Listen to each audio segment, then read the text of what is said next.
Assalamualaikum teman-teman Lentera Mencekam, kembali lagi bersama saya. Di sini saya akan menceritakan cerita tentang kisah pesugihan ayam cemani. Ayam hitam dari pasar malam. Namanya Bayu Raharja, seorang peternak ayam kampung di lereng Gunung Merapi. Hidupnya pas-pasan. Istrinya, Sari, sedang sakit keras. Bayu berusaha keras membiayai pengobatan, namun hasil panennya selalu gagal. Ayam-ayamnya sering mati mendadak, tanpa sebab jelas. Utangnya menumpuk. Suatu malam, saat pulang dari menjual ayam di pasar, Bayu melewati sebuah pasar malam misterius. Pasar itu tak pernah ia lihat sebelumnya. Anehnya, hanya ia satu-satunya pengunjung. Di sudut pasar, ia menemukan seorang pria tua berpakaian serba hitam, menjual seekor ayam cemani. Ayam berwarna hitam legam dari paruh hingga kuku. Ayam ini istimewa, Le, kata si pria. Kalau kau rawat baik-baik, rezekimu bakal mengalir tanpa henti. Tapi, ada syaratnya. Bayu tertarik. Si penjual menyodorkan ayam sambil menatap dalam. Setiap bulan malam Jumat Kliwon, beri dia darah, dan jangan pernah ingkar. Tanpa berpikir panjang, Bayu menyetujui. Ia membawa ayam itu pulang. Malam itu, ayam cemani berkokok pukul 2 pagi. Ayam-ayam lain tiba-tiba mati mendadak. Namun esok paginya, semua berubah. Ayam-ayam baru datang dari entah mana. Jumlahnya 2 kali lipat. Sehat dan gemuk. Uang mulai mengalir. Orang-orang mulai datang ke kandangnya, berebut beli ayam. Bayu tak percaya. Ia kini dikenal sebagai juragan ayam sukses. Sari pun mulai membaik. Namun malam Jumat Kliwon berikutnya, Bayu lupa menuruti syarat perjanjian. Ia tak memberi darah pada ayam cemani.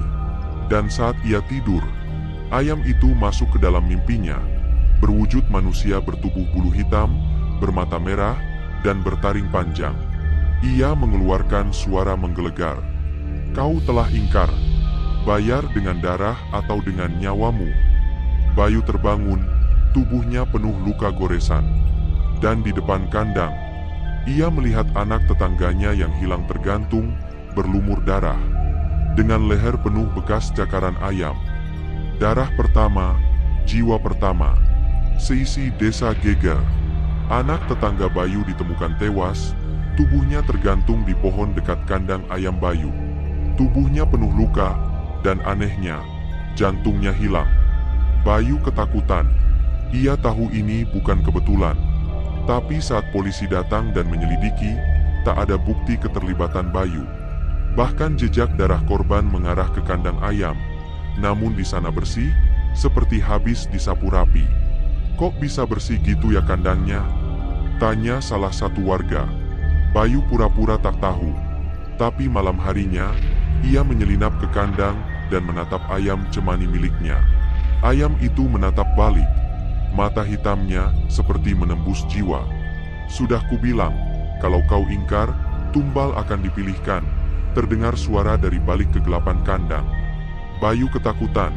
Namun bersamaan dengan itu, uang mengalir deras. Rumahnya direnovasi. Istrinya sembuh.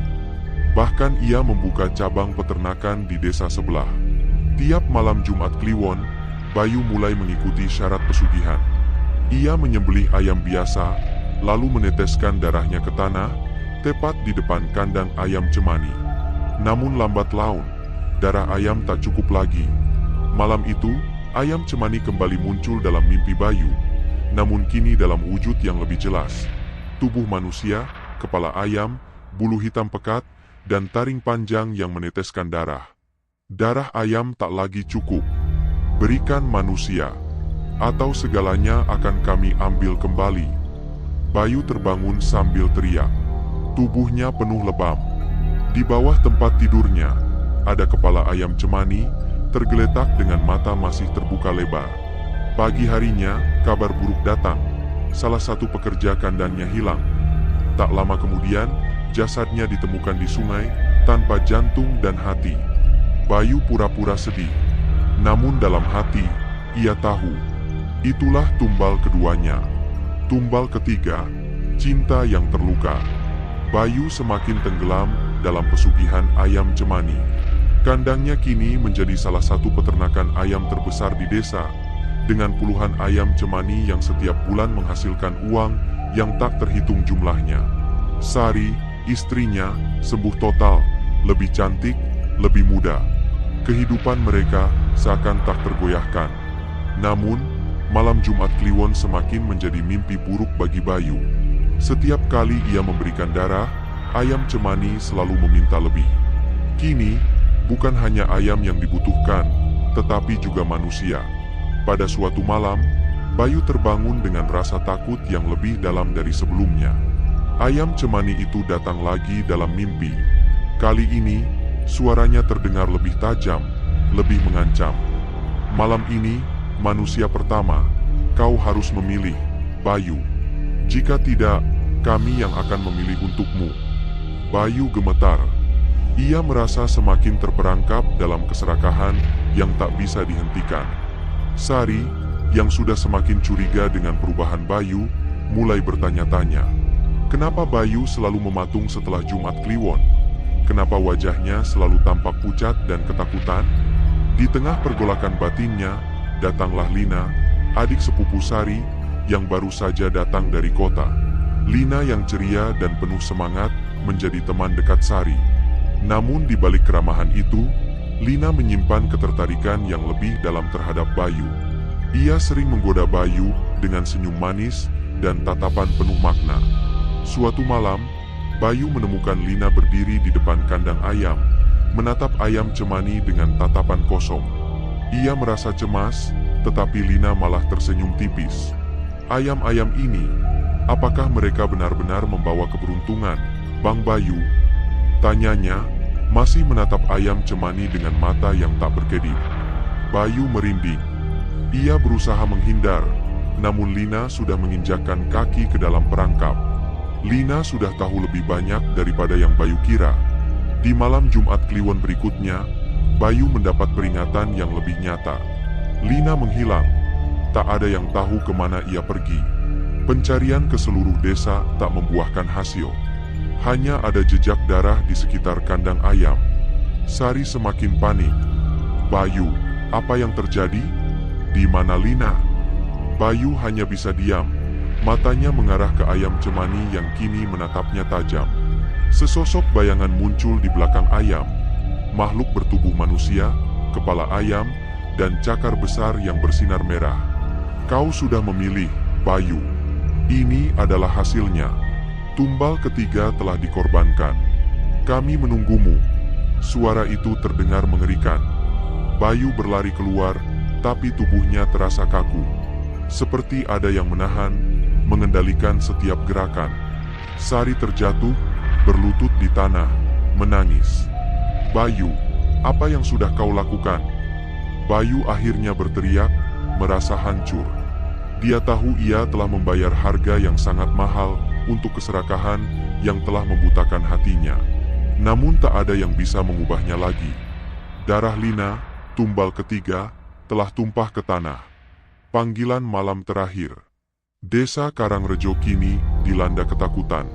Kehidupan di sekitar Bayu mulai berubah menjadi penuh misteri. Warga semakin merasa aneh dengan sikapnya. Tidak hanya sikap, tapi juga kejadian-kejadian tak terjelaskan yang mengelilinginya. Ayam-ayam cemani selalu sehat, namun setiap Jumat Kliwon, darah korban selalu ditemukan di sekitar kandang. Sari semakin cemas. Ia merasa suaminya bukanlah orang yang dulu ia nikahi. Bayu yang dulu penuh kasih, kini lebih sering berdiam diri, matanya sering kosong. Bahkan, ia tidak pernah lagi berbicara soal ayam cemani. Bayu, apa yang terjadi dengan kita? Apa yang sudah kamu lakukan? Tanya Sari, menangis di hadapan Bayu. Namun, Bayu hanya menatap kosong. Bahkan saat Sari meraba tangannya, Bayu merasakan suatu kekuatan yang menjalar ke seluruh tubuhnya. Suara itu, suara dari dalam dirinya, mengingatkan Bayu untuk terus memberi darah. Malam ini, kami menunggu. Bayu mendengar suara itu dalam kepalanya lagi. Lebih keras, lebih mendalam. Itu suara ayam cemani. Pada malam yang penuh dengan ketegangan, Bayu memutuskan untuk kembali ke pasar malam yang pertama kali ia kunjungi. Tempat itu, di mana segalanya dimulai. Ia merasa ada yang hilang, sesuatu yang sangat penting. Di sana, ia bertemu lagi dengan penjual ayam cemani itu. Pria tua yang mengenakan pakaian serba hitam, yang dulu memberikan ayam itu kepadanya. Mata pria itu tak pernah berubah, masih penuh dengan misteri. "Kau sudah lama terlambat, Bayu," kata pria tua itu, suaranya berat dan dingin.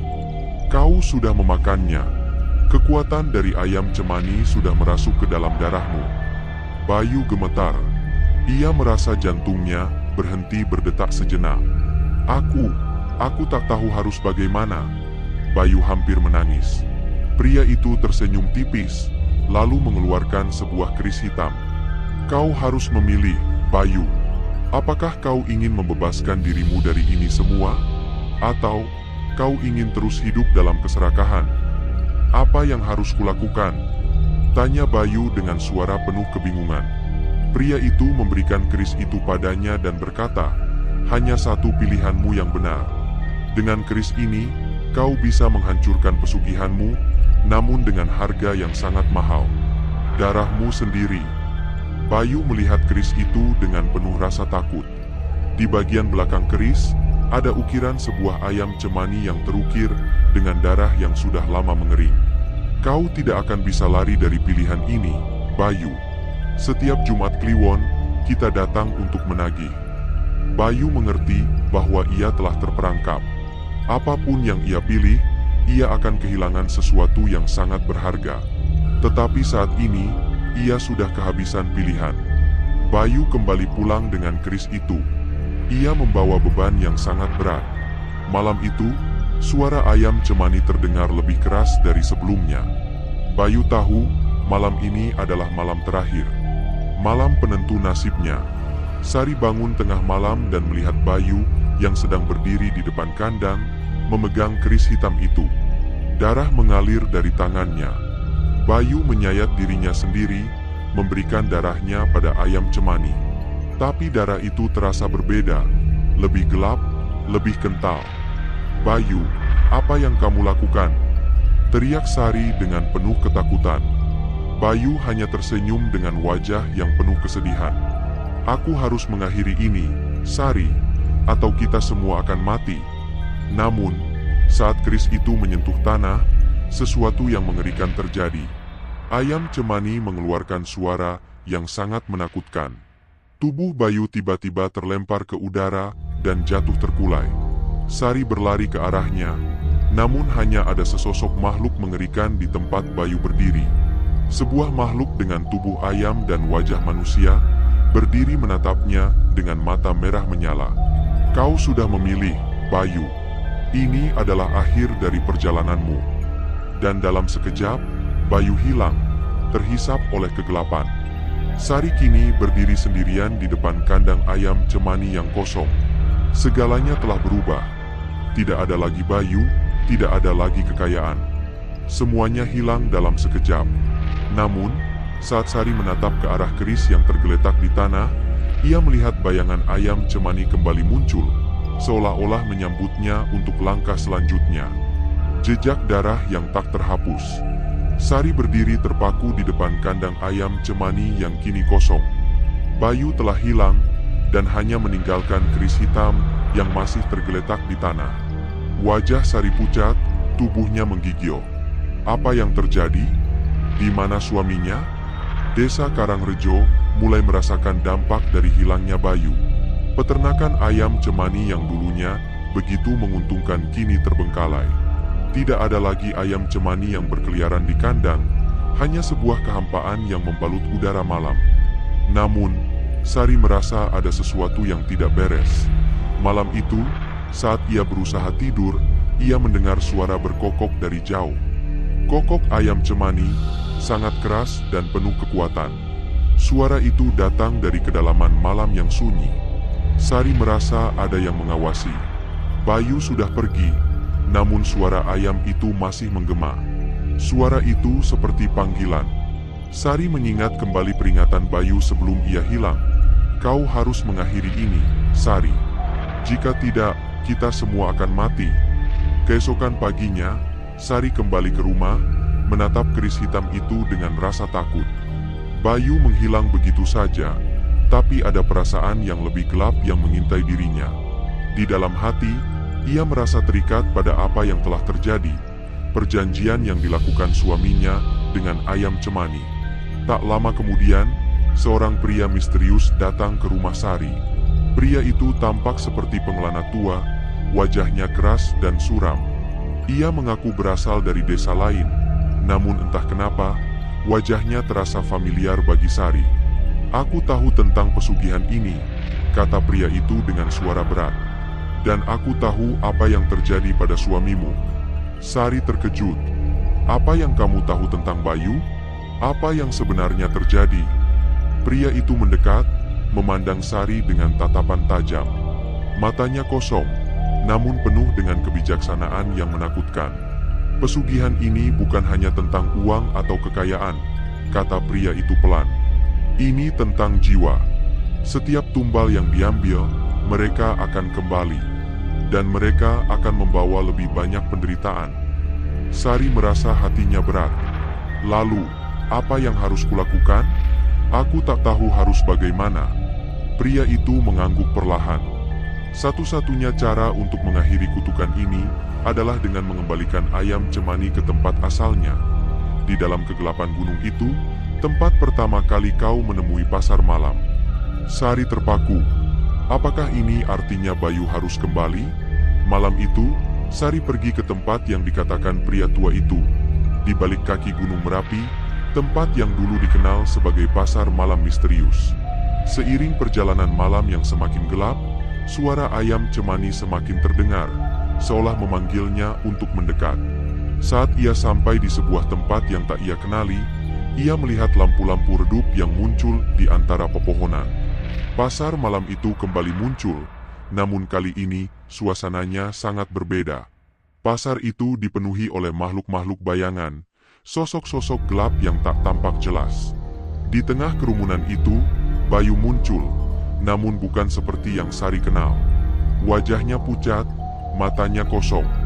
Ia mengenakan pakaian yang sama dengan pria tua yang pernah ditemui Bayu. "Bayu, apa yang terjadi padamu?" tanya Sari, hampir menangis. Bayu menatapnya dengan pandangan kosong. "Sari, aku sudah terlalu jauh. Aku tak bisa kembali." Lalu, suara itu terdengar lagi, kali ini lebih kuat dari sebelumnya. Suara ayam cemani berasal dari dalam kegelapan pasar malam. "Bayu, kau sudah memilih. Ini adalah takdirmu."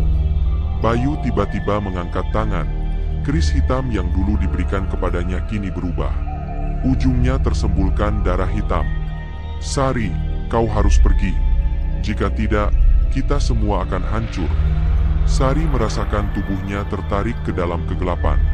Sebuah tangan besar yang gelap meraih dirinya, menariknya ke dalam bayangan yang mengerikan. Keputusan terakhir. Sari merasakan tubuhnya semakin terhanyut ke dalam bayangan gelap yang mengelilinginya.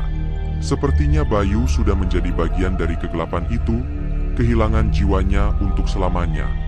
Dia berusaha melawan, namun semakin lama, tangan-tangan gelap yang meraih tubuhnya semakin kuat. Namun, sebelum kegelapan itu menariknya lebih jauh, suara keras terdengar. Suara ayam cemani yang berkokok dengan sangat keras. Seolah-olah, suara itu menjadi semacam alarm yang memberi Sari sedikit kekuatan untuk bangkit. "Kau tidak akan bisa lolos, Sari. Semua sudah terlambat."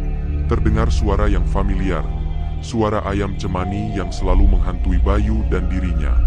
Sari berusaha memejamkan matanya, mencoba mengingat kembali apa yang dikatakan pria tua itu. Hanya satu cara untuk mengakhiri ini.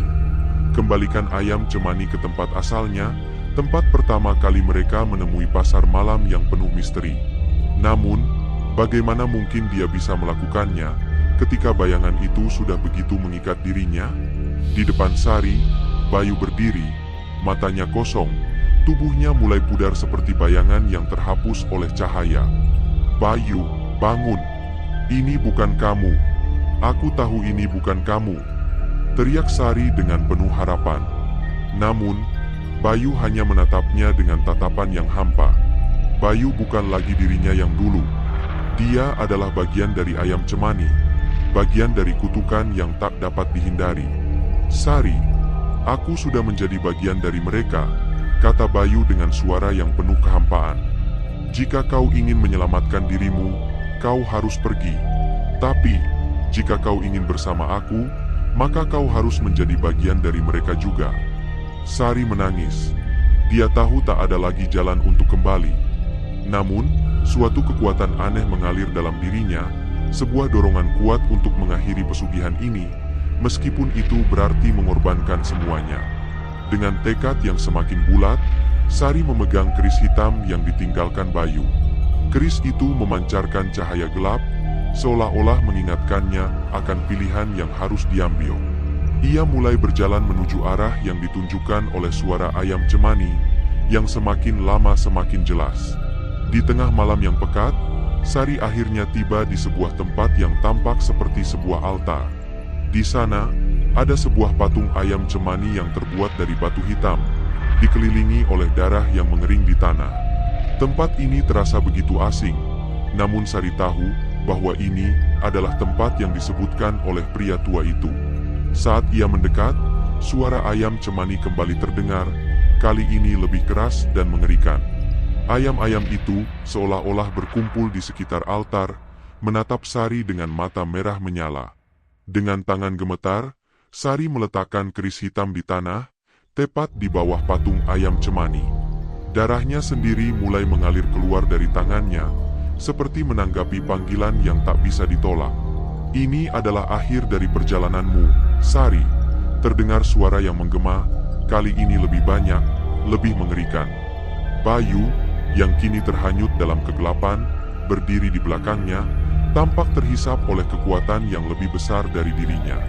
Tiba-tiba, semua ayam cemani yang ada di sekitar altar mulai berkokok dengan keras, seperti memanggil sesuatu yang lebih besar, lebih kuat. Tanah di sekitar altar mulai bergetar, seolah-olah sesuatu yang sangat besar sedang terbangun dari dalam bumi. Sari menutup mata, merasakan kekuatan pesugihan ayam cemani mengalir dalam dirinya. Ia tahu ini adalah titik akhir. Semua pengorbanan ini akan selesai malam ini. Namun, saat itu terjadi, sebuah cahaya terang muncul di atas altar, mengelilingi tubuh Sari. Semua ayam cemani berkokok keras, namun suara itu kini berubah menjadi suara teriakan, penuh dengan kesedihan dan penderitaan. Sari merasakan tubuhnya terhisap oleh cahaya tersebut, seolah-olah jiwanya akan diambil. Namun, keris hitam yang ada di tangannya mulai bergetar, dan suara aneh terdengar dari dalam keris itu. Kau memilih jalan ini, Sari. Ini adalah takdirmu, dan tak ada jalan mundur. Selamat tinggal. Dengan kata-kata itu, Bayu menghilang, dan tubuhnya terbenam dalam kegelapan yang semakin dalam. Sari merasa tubuhnya terperangkap di dalam kegelapan, namun ia tidak menyerah. Dia tahu takdirnya telah tercatat. Dengan darah yang masih mengalir, ia mengangkat keris hitam itu sekali lagi, memutuskan untuk mengakhiri semuanya. Dalam sekejap, terdengar suara yang sangat keras, seperti ledakan besar, dan segala kegelapan itu mulai menghilang. Sari merasa tubuhnya terlempar jauh, jauh dari tempat itu. Kegelapan ayam cemani akhirnya berakhir. Keesokan harinya, desanya kembali tenang, namun tanda-tanda dari apa yang terjadi malam itu masih terasa. Tidak ada lagi ayam cemani di desa itu. Tidak ada lagi suara berkokok yang mengganggu. Semua yang berkaitan dengan pesugihan ayam cemani menghilang begitu saja. Namun, Sari tidak pernah kembali. Tak ada jejaknya, hanya sebuah keris hitam yang tertinggal di tanah, berlumuran darah. Kutukan yang belum usai. Sudah 3 hari sejak malam mengerikan itu. Desa Karangrejo kembali sunyi, namun keheningannya bukan ketenangan, melainkan kekosongan yang mengendap. Tidak ada yang tahu kemana Sari pergi. Beberapa warga mengatakan dia telah menghilang ke dalam hutan. Yang lain menyebut bahwa ia dibawa oleh arwah suaminya. Namun satu hal pasti, keris hitam yang berlumuran darah ditemukan di tengah ladang milik Bayu, tertancap di tanah yang pecah-pecah seperti terbakar dari dalam. Pak Lurah bersama beberapa warga penasaran dan mencoba menggali area sekitar keris tersebut. Tapi mereka hanya menemukan tanah yang hangus, serta tulang belulang ayam yang membatu. Aneh, karena di sekitar area itu tak pernah ada peternakan ayam sebelumnya. Salah satu warga, Mbah Darto, seorang tetua desa yang dulu pernah memperingatkan Bayu tentang pesugihan, langsung tahu apa yang terjadi. Kutukan ayam cemani belum selesai. Masih ada yang belum lunas, gumam Mbah Darto dengan sorot mata yang dalam. Malam itu, penduduk kembali dikejutkan oleh suara kokok ayam cemani terdengar dari dalam hutan.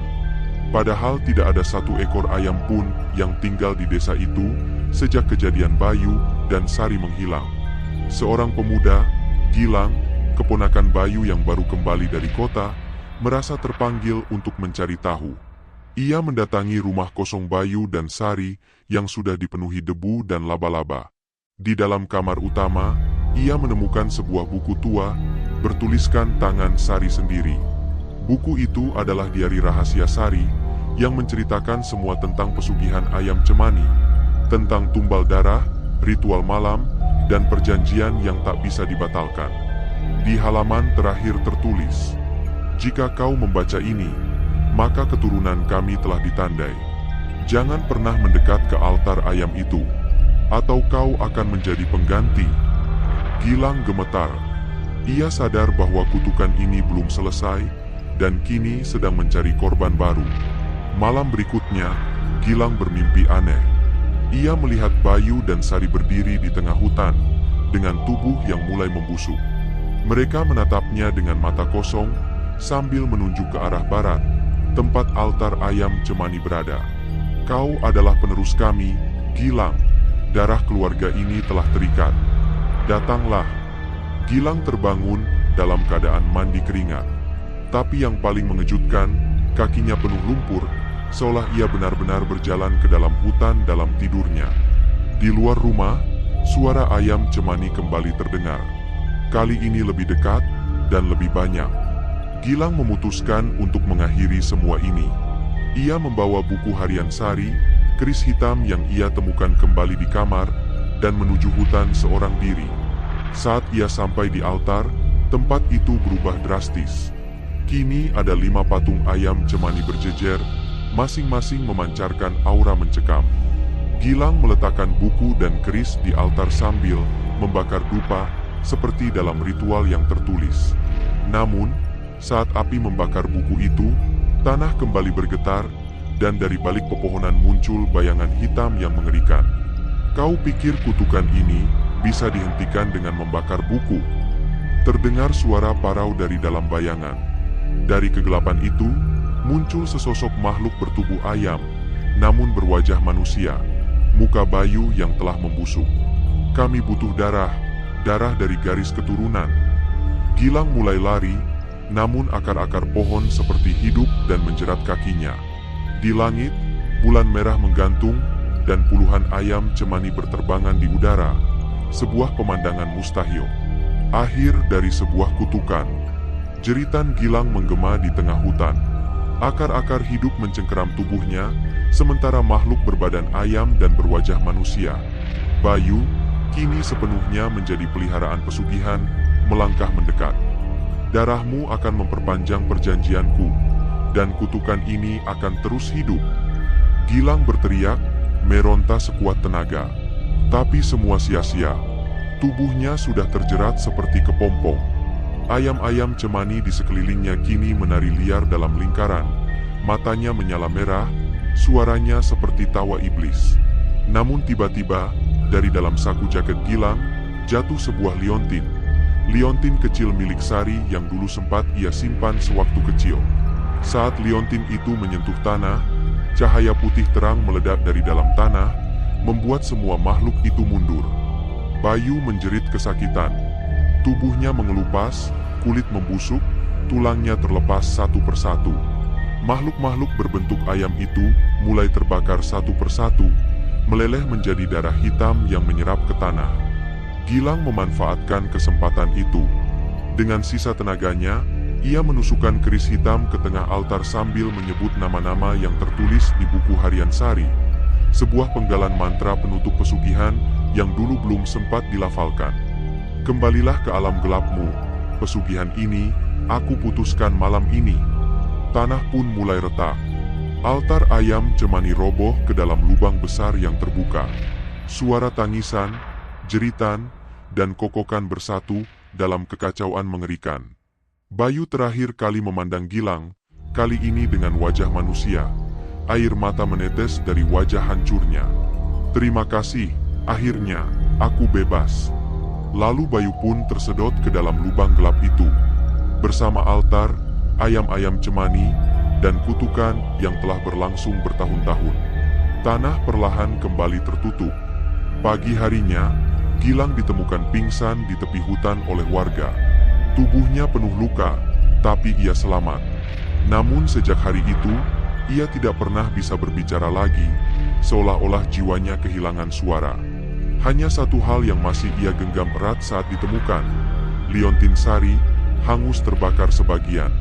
Rumah Bayu dan Sari kini benar-benar kosong. Tak ada satupun yang berani masuk. Keris hitam dan buku harian mereka hilang tak berbekas. Namun, setiap tahun, tepat di tanggal kejadian itu, masih terdengar samar-samar suara ayam cemani berkokok dari arah hutan. Mereka yang pernah ikut ritual pencarian kebenaran mengaku melihat bayangan dua orang berdiri di altar yang tak kasat mata. Bayu dan Sari kini menjadi penjaga abadi, agar tak ada lagi yang tergoda oleh pesugihan ayam cemani. Penutup. Pesugihan memang menawarkan jalan pintas menuju kekayaan. Tapi setiap janji manis selalu diiringi harga yang harus dibayar. Darah, jiwa, dan warisan kutukan. Apa yang dialami Bayu, Sari, dan Gilang menjadi pelajaran kelam bahwa tak semua kekayaan layak diperjuangkan. Karena kadang, sesuatu yang hitam tak hanya gelap di luar, tapi juga di dalam jiwa. Tamat.